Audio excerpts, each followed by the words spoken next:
Hello बच्चों, कैसे हो आप। एक बार फिर से आप लोगों का स्वागत है द नीड यूट्यूब चैनल पर। इस चैनल का उद्देश्य यही है कि आप लोगों की ज़रूरत को अच्छे तरीके से फुलफ़िल किया जाए।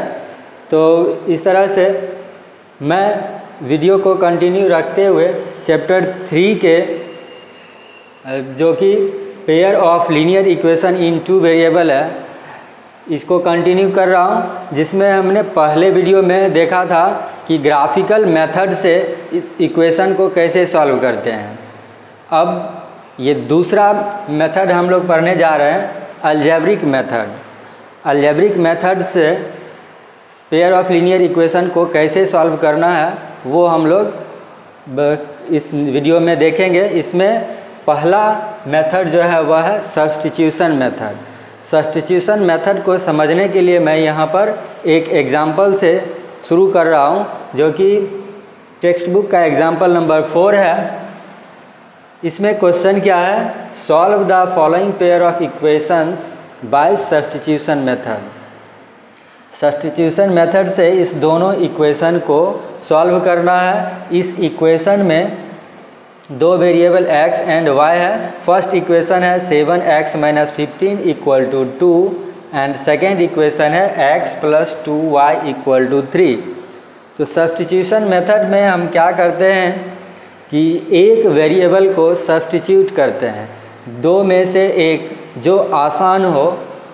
इसमें हम किसी को भी सब्स्टिट्यूट कर सकते हैं, मतलब x या y किसी को भी रिप्लेस कर सकते हैं। x के जगह पर y या y के जगह पर x लिखेंगे और जिससे सॉल्व करना आसान हो उस इक्वेशन से हम दूसरे इक्वेशन के वेरिएबल को रिप्लेस करेंगे। तो ये इसमें कोई रिस्ट्रिक्शन नहीं है, जो हमें आसान लगता है उसको रिप्लेस करेंगे। जैसे यहाँ पर अगर हम देखते हैं फर्स्ट इक्वेशन में 7 और 15, x और y का कोफिशिएंट 7 और 15 है। अगर इससे सॉल्व करते हैं तो थोड़ा टफ होगा। और सेकेंड इक्वेशन में जो वेरिएबल है उसका कोफिशिएंट, x का कोफिशिएंट 1 और y का कोफिशिएंट 2 है, तो इससे सॉल्व करना कुछ इजी होगा। तो इसलिए हम सेकेंड इक्वेशन से x का वैल्यू आसानी से फाइंड कर सकते हैं और इससे वैल्यू फर्स्ट में रखेंगे और उसको सॉल्व करेंगे। ठीक है, तो आगे प्रोसीड करते हैं। सेकेंड इक्वेशन में क्या है, x + 2y = 3, जिससे हम x का वैल्यू फाइंड कर सकते हैं। x = हमें क्या मिलेगा, 3 - 2y। ईज़िली हम यहाँ से x निकाल रहे हैं। तो सिर्फ क्या किए, 2y को LHS से RHS में ले गए, तो यहाँ प्लस है तो इधर आके माइनस हो गया। x = 3 - 2y हो गया। इस वैल्यू को अब हम क्या करते हैं, फर्स्ट इक्वेशन में रखते हैं। Put this value in equation first equation में इसका वैल्यू रखते हैं। तो जहाँ x है, x के बदले हम क्या रखेंगे, 3 - 2y।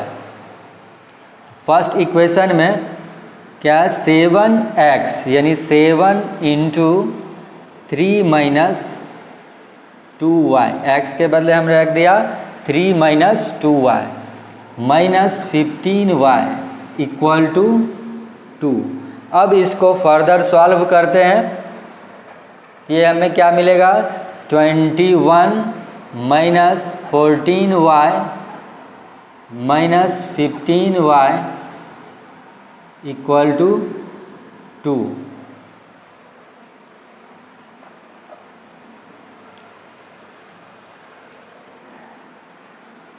29y 14 एंड 15 दोनों नेगेटिव में है, तो -29 होगा = 2। 21 - 29y = 2। तो फिर हमें क्या मिलेगा 21 माइनस 2 इक्वल टू, इसको इस साइड ले जाते हैं तो 29y माइनस से प्लस हो गया। उसके बाद इधर 19 इक्वल टू 29y, इससे y इक्वल टू क्या हो जाएगा 19/29। हमने क्या किया, x का वैल्यू सेकेंड इक्वेशन से लेके फर्स्ट इक्वेशन में रख दिया और इसको सॉल्व किया। सॉल्व करने के बाद यहाँ हमें y इक्वल टू 19/29 आ गया। अब x फाइंड आउट करना है तो x इक्वल टू हमने क्या लिया है, सेकेंड इक्वेशन से हमें मिल गया x equal to 3 minus 2y, 3 minus 2y यानी 2 इंटू 19/29। ये क्या हो जाएगा 19 इंटू 2 38/29 और इधर है 3। आगे इसको सॉल्व करते हैं तो 29 इंटू 3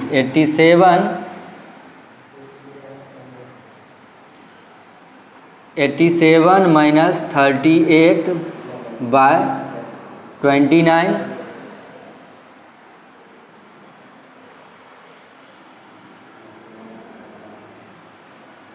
49/29।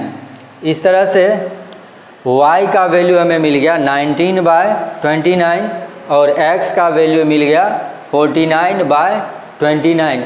इस वैल्यू को रख के हम इसको क्या कर सकते हैं, दोनों इक्वेशन में इस वैल्यू को पुट करके हम वेरीफाई भी कर सकते हैं। x और y के जगह पर इस वैल्यू को रख के देखेंगे, अगर इक्वेशन सेटिस्फाई हो जाता है तो हमारा सॉल्यूशन सही है, यानी x का वैल्यु जो हमने निकाला है वो सही है।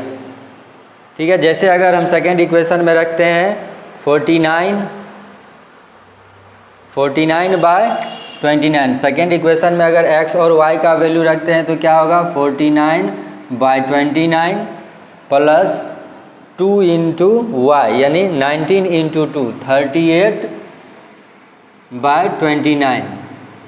दोनों को ऐड करने के बाद क्या हो जाएगा 87/29 जो कि कट के 3 आ गया, यानी हमारा जो सॉल्यूशन है वह सही है। इसी तरह से हम x और y का वैल्यू इसमें भी रख के फर्स्ट इक्वेशन में भी रख के सॉल्व कर सकते हैं और खुद से चेक कर सकते हैं कि हमारा सॉल्यूशन सही है या नहीं। अब नेक्स्ट एग्जाम्पल देखते हैं। इस एग्जाम्पल को गौर से सुनते हैं। पहले क्या है example, Aftab tales his daughter 7 years ago I was 7 times as old as you were then. Also 3 years from now I shall be 3 times as old as you will be. Represent this algebraically and solve it. Aftab अपनी पुत्री से कहता है कि 7 साल पहले मैं तुम्हारा जितना एज था उसका 7 गुना था। मेरा एज, मेरी उम्र तुम्हारी उम्र के तुलना में 7 गुना था और 3 साल बाद मैं तुम्हारी उम्र के तिगुना हो जाऊंगा। यानी इसको हम अगर अलजेब्रिकली रिप्रेजेंट करते हैं तो क्या लिखेंगे, सबसे पहले तो मान लेते हैं let age of Aftab be x years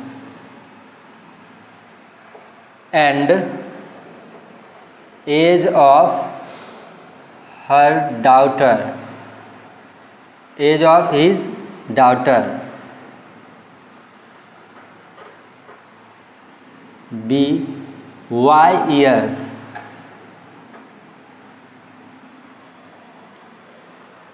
अब फर्स्ट कंडीशन को देखते हैं। 7 years ago 7 साल पहले I was 7 times as old as you, मैं तुमसे 7 गुना उम्र का था। यानी ये क्या हो जाएगा, फर्स्ट इक्वेशन x माइनस 7, अभी ये जो हमने माना है प्रेजेंट एज, ठीक है, प्रेजेंट एज मान लिया है x, तो 7 साल पहले क्या हो जाएगा x माइनस 7, और डॉटर का एज क्या होगा y माइनस 7, और ये कह रहा है कि इस अपने डॉटर के एज का 7 टाइम्स है, यानी 7 से इसको 7 से मल्टीप्लाई कर दिए, ये हमारा फर्स्ट इक्वेशन बनेगा। तो इसको अगर हम थोड़ा सिंप्लीफाई करते हैं तो क्या होगा, x minus 7 equal to 7y minus 49, ठीक है। इससे हम क्या निकाल सकते हैं, x equal to 7y minus 49 plus 7, यानी x equal to 7y minus 42।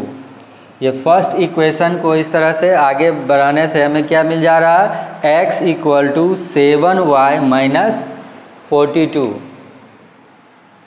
Second part क्या कह रहा है, 3 years फ्रॉम नाउ, अब से 3 साल बाद, तो x पहले प्रेजेंट एज है तो 3 साल बाद क्या हो जाएगा, x प्लस 3। डॉटर का एज अभी y है तो 3 साल बाद क्या हो जाएगा, y प्लस 3। अब ये अपने डॉटर के एज का 3 टाइम्स है तो इसमें 3 से मल्टीप्लाई कर देंगे तो ये एक दूसरे के इक्वल हो जाएगा।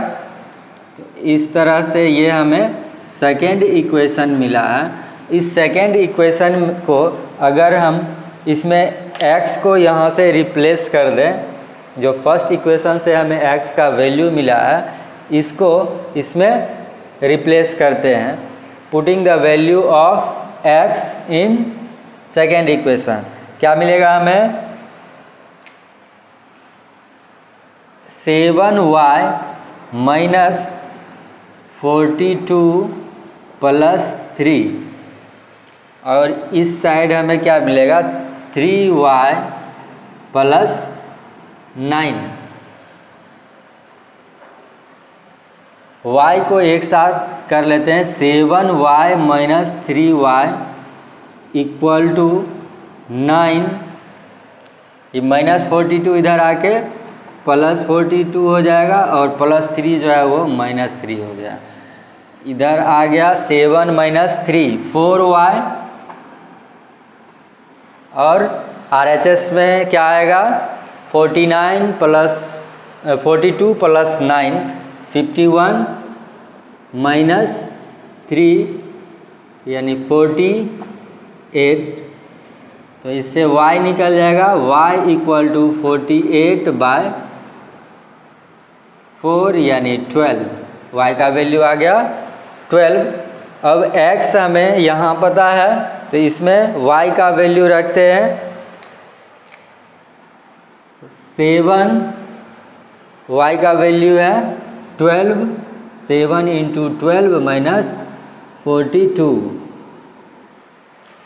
तो 7 इंटू 12 कितना हो जाएगा, 84 माइनस 42, तो आंसर हमारा क्या आ जाएगा, 42। इसका मतलब क्या हो गया, present age of Aftab is 42 years and his daughter's age will be 12 years।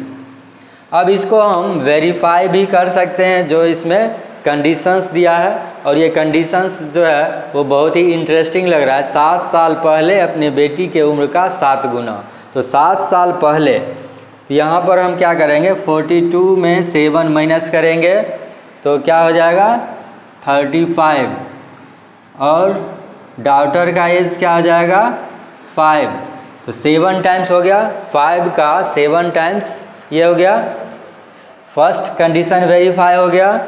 इसी तरह से हम सेकेंड कंडीशन को भी वेरीफाई कर सकते हैं, +3 करेंगे, 3 years फ्रॉम नाउ, 42 प्लस 3 करने से क्या आएगा 45 और 12 प्लस 3 करने से क्या मिलेगा 15।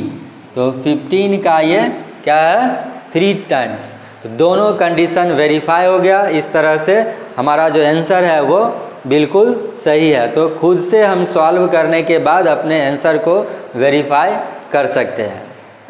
नेक्स्ट एग्जांपल 6, इसमें क्या है ये question, in A shop the cost of 2 pencils and 3 erasers is 9। एक शॉप में 2 पेंसिल और 3 इरेजर का जो कॉस्ट बताया गया कितना है 9, और 4 पेंसिल और 6 इरेजर का जो प्राइस है वो 18। Find the cost of each pencil and each eraser. तो अब हम क्या करते हैं, इससे इक्वेशन फॉर्म करेंगे। सबसे पहले let the cost of a pencil is rupees X and the cost of an eraser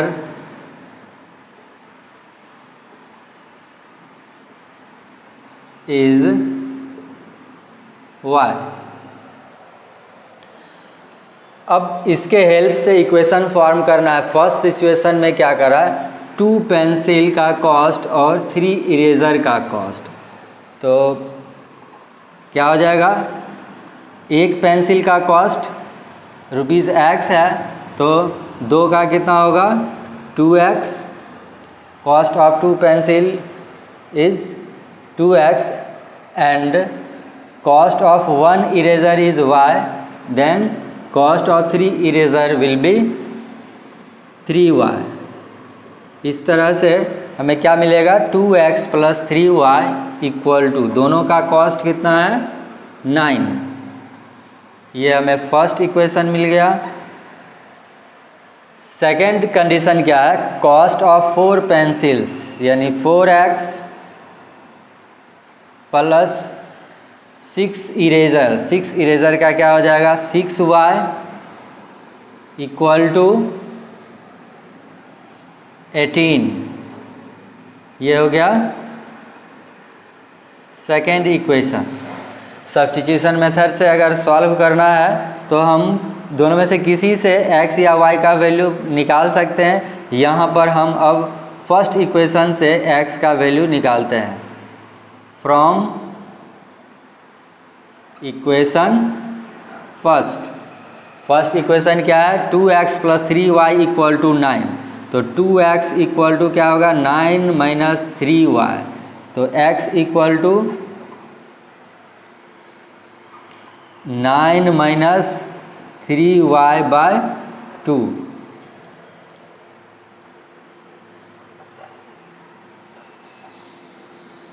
putting the value of x in equation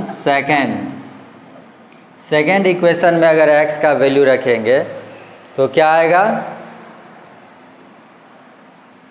second equation है 4x, तो 4 into 9 minus 3y by 2 plus 6y equal to 18।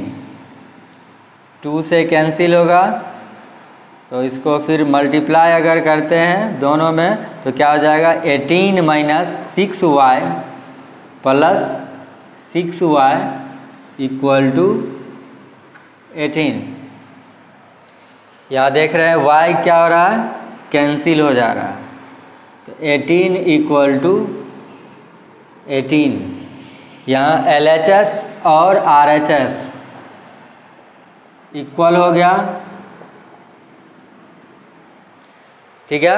क्योंकि इसमें variable रहा ही नहीं तो हम value find out नहीं कर सकते हैं। इसका मतलब क्या हुआ कि x और y का कुछ भी वैल्यू हो सकता है, ठीक है। x और y का कुछ भी वैल्यू हो सकता है, ठीक। अगर ये LHS और RHS इक्वल नहीं होता तो हम क्या कहते कि इसका कोई सॉल्यूशन नहीं होगा। ये दोनों इक्वल है, इसका मतलब इनफाइनाइट सॉल्यूशन, ठीक है। LHS और RHS इक्वल आ गया, इसका मतलब इनफाइनाइट सॉल्यूशन हो जाएगा। अगर ये इक्वल नहीं आता तो हम क्या लिखते हैं, नो सॉल्यूशन। क्योंकि वेरिएबल नहीं है तो हम कोई पार्टिकुलर सॉल्यूशन नहीं निकाल सकते हैं।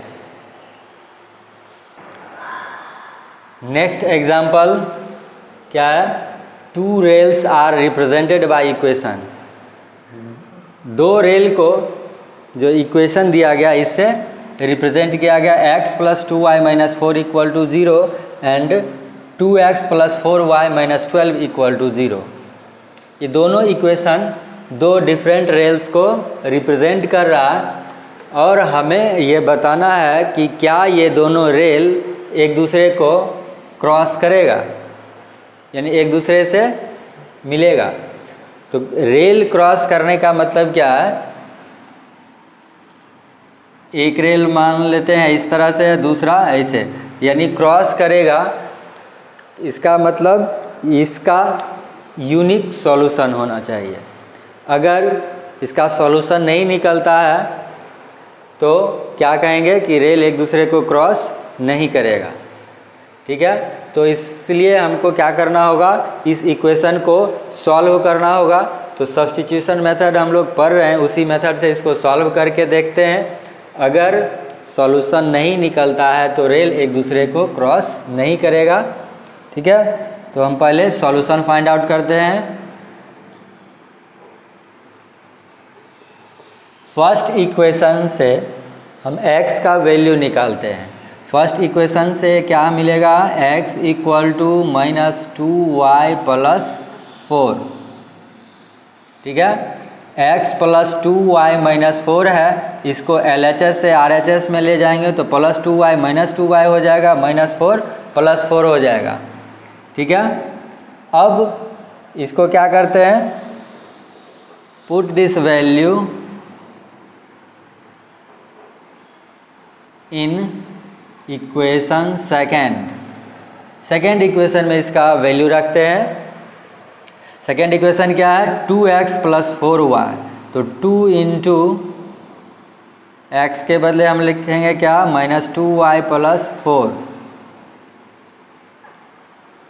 + 4y - 12 = 0। इसको सॉल्व करने से क्या मिलेगा, -4y + 8 + 4y - 12 = 0। यहाँ -4y और 4y कैंसिल हो जाएगा, 0 हो जाएगा। और 8 - 12 क्या होगा, -4 = 0। ऐसा पॉसिबल नहीं है, ठीक है। यहाँ पर क्या हो गया, LHS और RHS इक्वल नहीं हुआ, LHS is not equal to RHS। इसका मतलब देयर इज नो सॉल्यूशन। इस इक्वेशन का, इन इक्वेशन का क्या होगा, कोई भी सॉल्यूशन नहीं होगा। इसका मतलब ये दोनों रेल एक दूसरे को क्रॉस नहीं करेगा, ठीक है। कोई सॉल्यूशन नहीं आया, यानी कोई कॉमन पॉइंट नहीं हुआ। इसका मतलब ये दोनों रेल एक दूसरे को क्रॉस नहीं करेगा, ठीक है। तो इस तरह से हमने सभी एग्जाम्पल्स को देखा, डिफरेंट टाइप के एग्जाम्पल्स। दो एग्जाम्पल्स हमने देखा जिसमें यूनिक सॉल्यूशन आ रहा था, एक एग्जाम्पल जिसमें इनफाइनाइट सॉल्यूशन, और ये लास्ट एग्जाम्पल जो है इसमें क्या है, नो सॉल्यूशन। इस तरह से सभी टाइप का इक्वेशन हमने देख लिया कि सब्स्टिट्यूशन मेथड से कैसे सॉल्व करते हैं। अब एक्सरसाइज में जो कुछ क्वेश्चंस है उसको सॉल्व करना है आप लोग को। एक्सरसाइज 3.2, इसमें जो भी सब्स्टिट्यूशन मेथड से क्वेश्चन सॉल्व करने वाला है सब सॉल्व करना है, और एक्सरसाइज में जो भी प्रॉब्लम आता है उसको कमेंट में बताइए और फिर मैं उसको नेक्स्ट वीडियो में सॉल्व करूँगा। तब तक के लिए धन्यवाद।